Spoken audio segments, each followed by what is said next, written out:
Alright, in video 4 we're going to take our multiplication one step further, and we're going to multiply a binomial times a trinomial. So we're going to multiply something that has 2 terms times something that has 3 terms. So we're going to use the process that we used in our last video where we multiplied a binomial times a binomial, and we're going to use that same process on this problem. So what we're going to do is we're going to take our first term in the binomial, which is 2b, and we're going to distribute it through each of the pieces just like we did in the last video. So the only thing that we're really doing differently is instead of taking this first term and multiplying it times 2 pieces, we're going to have to multiply it times 3 pieces since our second expression was a trinomial.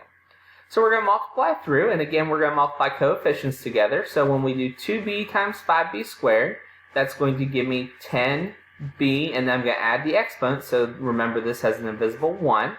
So b to the first plus b to the second is going to give me 3 when I add 1 plus 2.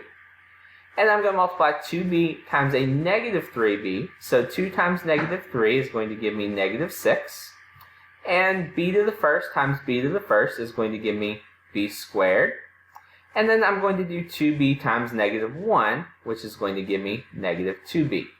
So what I need to do now is do the exact same thing with my positive 4. So I'm going to distribute the 4 to each of the 3 pieces in the trinomial.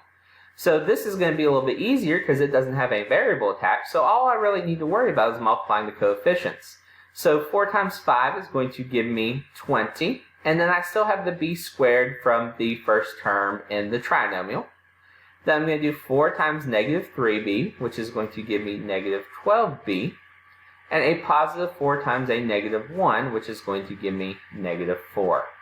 So again, I need to see if I have any like terms that I can combine. And actually, I see that I have a negative 6b squared, and I have a 20b squared.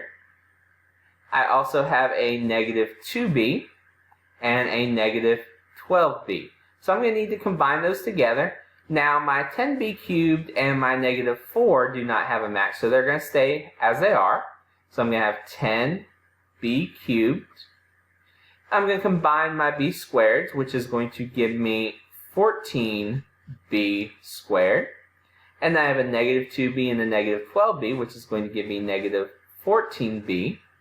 And then I have that minus 4 that did not have a like term to go with.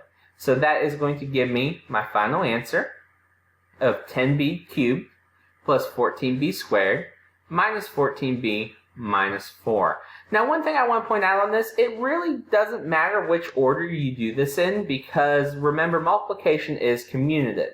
So if my polynomials had been set up instead, like 5b squared minus 3b minus 1, and then I had the 2b plus 4, I can still use that same process even though this is at the end. I can still work through and multiply the 2b times each of the pieces.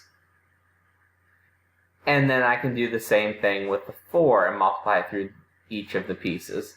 And that's going to give me the same thing. So since multiplication is commutative, we can switch the order around and work through multiplying through the back and distributing through the front just like we did the other way.